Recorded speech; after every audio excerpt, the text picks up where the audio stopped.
In an age where questioning the divine order was a perilous act, one man emerged who dared to imagine beyond the stars. He envisioned a cosmos with no edge, a divinity infused in every atom, and a mind unshackled as humanity's highest calling. His name was Giordano Bruno. His radical vision would lead not to fame, but to fire. Burned alive by the Inquisition, Bruno became more than a man. He became a symbol of boundless thought.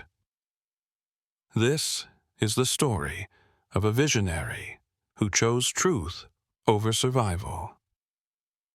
Giordano Bruno was born Filippo Bruno in 1548 in Nola, a quiet town nestled in southern Italy. Raised among ancient hills carved by volcanic fire, his world was humble, yet filled with natural wonder. From childhood, Bruno was not like other boys. His gaze lingered longer on the stars. His questions dug deeper than the surface. The answers offered by tradition never satisfied his endless hunger for knowledge. At just 17, he joined the Dominican order in Naples, trading his birth name for Giordano, inspired by a mystical mentor. Within the cloistered walls of the convent, he found a treasure, an immense library teeming with theology, science, and forgotten wisdom. Bruno absorbed it all with fervor, quickly gaining a reputation not just for brilliance, but for boundary-pushing thought. He didn't merely recite sacred doctrine, he interrogated it. He posed daring questions about the nature of existence, about whether God's presence was truly confined to the heavens or radiated through all creation. The model of a closed universe, structured like a celestial hierarchy, felt far too small for the divine he imagined. These ideas unsettled his superiors.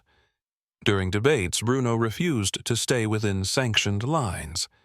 He read forbidden books, Erasmus, Cusa, ideas considered subversive, even dangerous.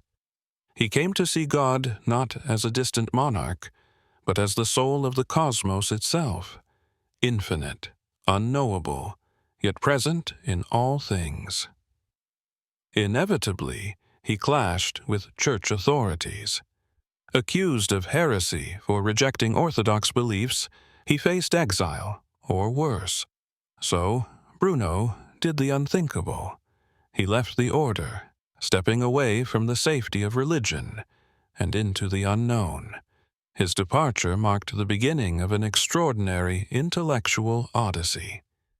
For 16 years, Bruno journeyed across Europe, from Geneva to Paris, from Oxford to Frankfurt. Each city brought both hope and hardship. He debated theologians, challenged scientists, and incited both admiration and outrage.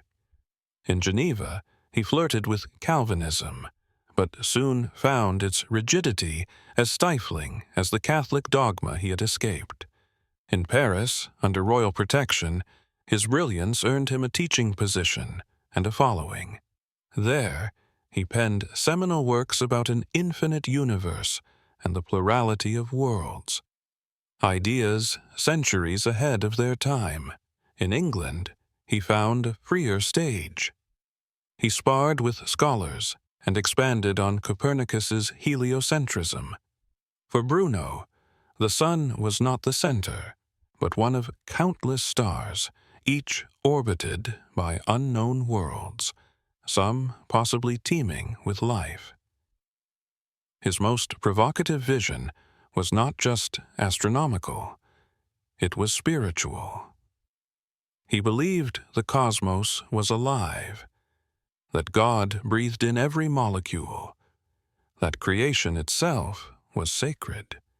His books, like the expulsion of the triumphant beast and the Ash Wednesday Supper, attacked the rigidity of dogma and exalted inner awakening.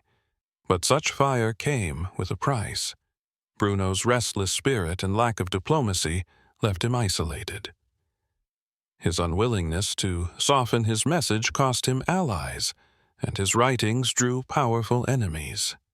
Still, he pressed on, refusing to let fear silence him.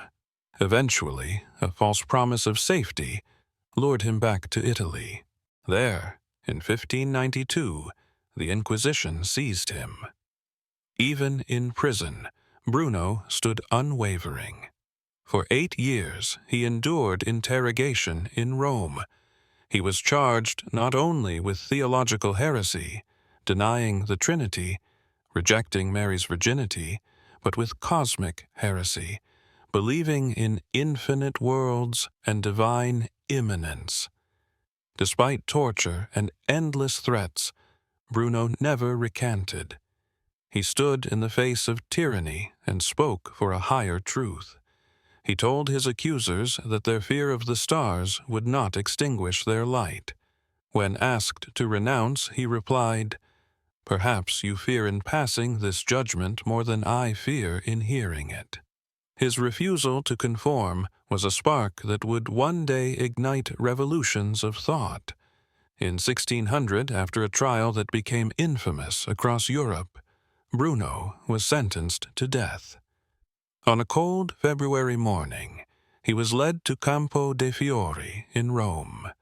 There, in the public square, he was tied to the stake, his tongue clamped shut to prevent him from speaking one last time.